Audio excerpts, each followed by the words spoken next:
Assalamualaikum warahmatullahi wabarakatuh. Kali ini kita kembali pada mata pelajaran ekonomi. Bersama saya, Dian Zulul Arifah. Oke, pada video sebelumnya kita sudah belajar tentang manajemen bagian pertama. Kita akan melanjutkan manajemen bagian kedua. Apa saja pada manajemen bagian kedua ini? Pada materi manajemen, kita sudah menyampaikan. Nah, yang pertama pengertian manajemen, yang kedua prinsip manajemen, dan yang ketiga unsur manajemen. Kita sudah membahasnya pada video sebelumnya pada manajemen bagian 1. Nah, kemudian ada juga tingkat manajemen dan juga ada fungsi manajemen. Kita akan membahas ini di bagian kedua. Kemudian ada bidang manajemen dan manajemen sekolah yang akan kita bahas di bagian ketiga. Oke, hari ini kita akan fokus kepada dua dulu, yaitu tingkat manajemen dan fungsi manajemen. Oke, ketika kita sudah mengetahui pengertian manajemen, tentu kita akan bertanya-tanya, apa saja sih tingkatan-tingkatan dalam manajemen tersebut? Nah, tingkat-tingkatan dalam manajemen ini ada yang pertama, itu ada top manajemen atau manajemen puncak. Manajemen puncak ini maksudnya seperti apa sih ya? Manajemen puncak ini maksudnya adalah manajemen yang bekerja menggunakan pikiran. Jadi lebih banyak menggunakan pikiran daripada menggunakan otot. Jadi mereka lebih banyak berpikir daripada bekerja secara langsung. Siapa saja contohnya? Contohnya ada dewan direksi dan direksi utama. Nah, biasanya kalau pimpinan kan tidak pernah ya ada di lapangan, tidak pernah bekerja di lapangan, tapi mereka akan memikirkan konsep-konsep seperti apa yang diperlukan untuk menjalankan suatu manajemen. Kemudian yang kedua ini ada middle management atau manajemen tingkat menengah.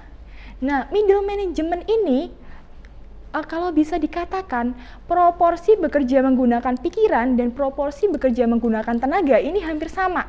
Jadi ketika kita membicarakan tentang middle management ini, kita bisa memberikan contoh ada manajer suatu divisi, contohnya manajer produksi, manajer pemasaran, dan manajer administrasi. Itu sebagai contoh.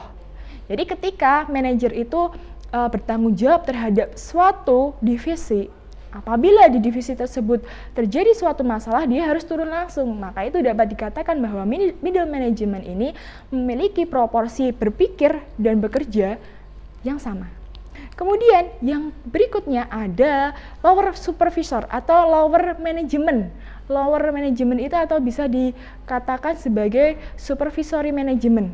Artinya dia adalah manajemen tingkat bawah. Nah, pada manajemen tingkat bawah ini mereka bekerja menggunakan tenaga lebih banyak daripada menggunakan pikiran. Artinya bisa dikatakan bahwa mereka tidak bekerja menggunakan pikiran.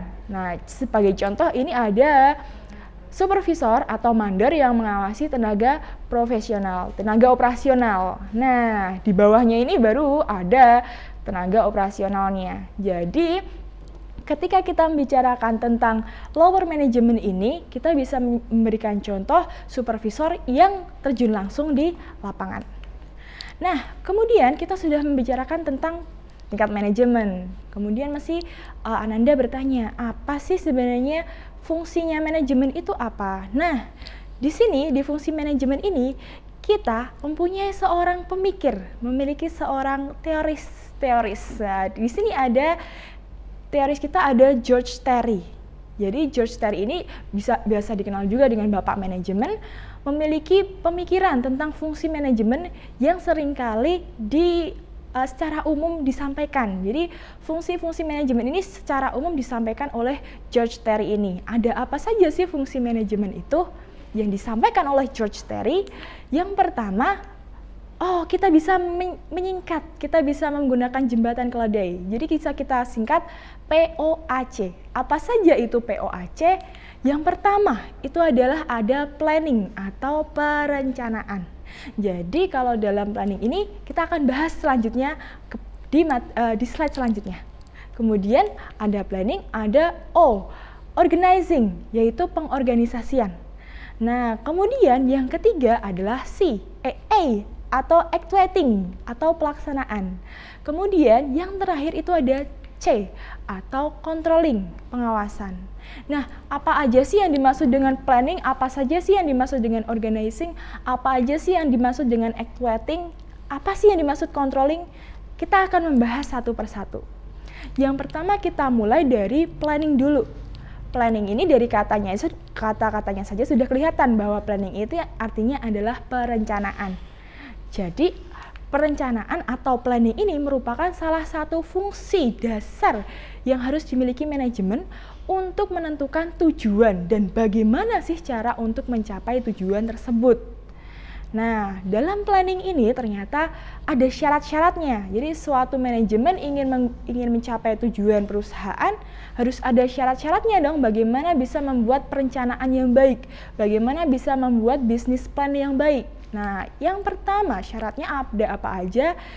Memiliki tujuan yang jelas. Jadi tujuannya ini harus jelas. Misal tujuannya adalah keuntungan atau profit.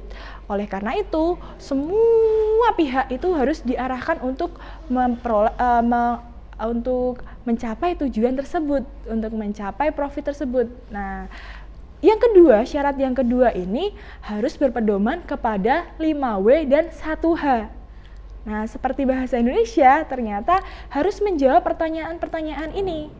Ada what, atau apa sih barang yang ingin dibuat? Ada why, kenapa kita harus membuat barang tersebut? Kemudian ada where, di mana kita mau membuat barang tersebut? Ada when, kapan kita melaksanakannya? Dan ada who, atau siapa yang akan melaksanakannya. Dan ada satu lagi, ada H, yaitu ada how, bagaimana kita bisa melaksanakan rencana tersebut. Nah, kemudian syarat yang ketiga ini adalah memuat analisis-analisis pekerjaan. Artinya ketika suatu rencana itu dibuat, tidak boleh berdasarkan, oh kira-kira seperti ini. Tidak boleh menggunakan kira-kira, harus menggunakan data-data yang jelas dari lapangan. Kemudian untuk syarat yang keempat ini harus rasional atau masuk akal. Contohnya membuat planning menggunakan modal 1 juta, bisa-bisanya dia berpikiran bisa membuat keuntungan sebesar 5 miliar. Dengan 1 juta bikin 5 miliar. Apakah itu merupakan suatu tujuan dan rencana yang rasional? Nah, tentunya tidak ya. Nah, makanya kita harus kembali lagi ke prinsip ekonomi, yaitu dengan pengorbanan yang seminimal mungkin untuk bisa mendapatkan hasil yang maksimal, bukan sebesar-besarnya. Sebesar-besarnya itu tidak rasional. Seperti itu. Itu untuk planning. Untuk fungsi yang kedua ada POAC. Yang kedua ada O, yaitu adalah organizing atau pengorganisasian. Nah, pengorganisasian ini maksudnya seperti apa? Nah, pengorganisasian ini maksudnya manajemen ini berfungsi untuk menyusun struktur organisasi dalam perusahaan tersebut. Contohnya nih, kalau menyusun organisasi ini tentu ada bentuk-bentuknya. Siapa yang menjadi pemimpin, terus bawahannya seperti apa, bentuknya apakah bisa saling berhubungan, bisa memberikan perintah atasan bawahan atau bagaimana. Nah, ini nih ada bentuk-bentuknya dari organisasi. Nah, bentuk-bentuk struktur organisasi ini yang pertama nih, ada organisasi garis. Organisasi garis ini artinya pemimpin memberikan perintah langsung kepada bawahan. Jadi perintahnya secara langsung, itu adalah organisasi garis. Kemudian yang kedua, ini ada organisasi garis dan staf. Artinya seperti apa? Kalau organisasi garis dan staf ini, pemimpin biasanya memiliki staf khusus yang menjadi bawahannya. Contohnya ada ketua, di bawahnya ada ketua bidang masing-masing. Nah, sepertinya itu dalam organisasi siswa intrasekolah atau IPM ada ya. Kemudian contoh yang ketiga, organisasi yang ketiga bentuknya yaitu adalah organisasi yang berbentuk fungsional. Nah, dalam organisasi yang berbentuk fungsional ini dibagi, tidak hanya berdasarkan kemampuan atau wewenangnya aja, tetapi berdasarkan fungsinya. Fungsinya itu apa? Nah, kalau dalam fungsional ini contohnya ada manajer utama, atau mungkin dewan direksi, membawahi ada manajemen produksi, ada manajer pemasaran, ada manajer administrasi. Nah, ini kan sesuai dengan fungsinya masing-masing. Produksi untuk memproduksi, pemasaran untuk memasarkan barang, dan administrasi untuk mengelola administrasi. Itu adalah bentuk-bentuk organisasi dan fungsi organizing. Untuk yang berikutnya ada P, O, ada O. Ada P, O, A, C.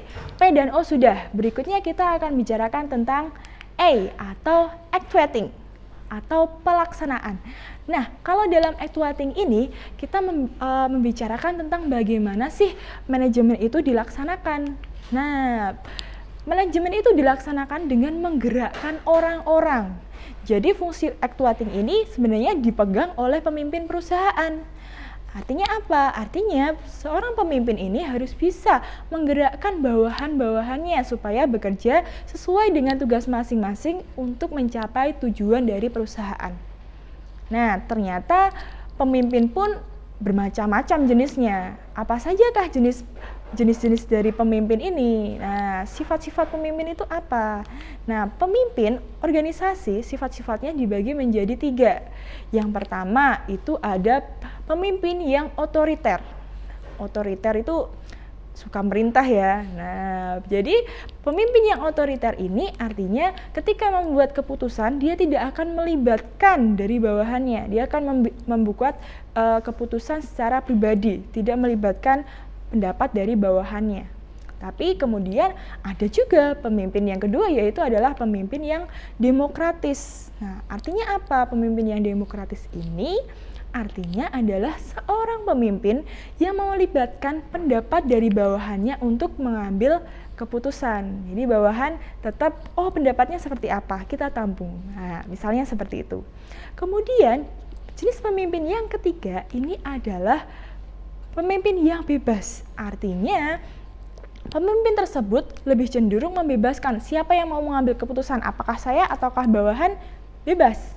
Bawahan pun ternyata boleh mengambil keputusan oleh pemimpin yang bebas. Nah, itu adalah macam-macam dari pemimpin organisasi. Kemudian, untuk fungsi kita sudah bicarakan POA.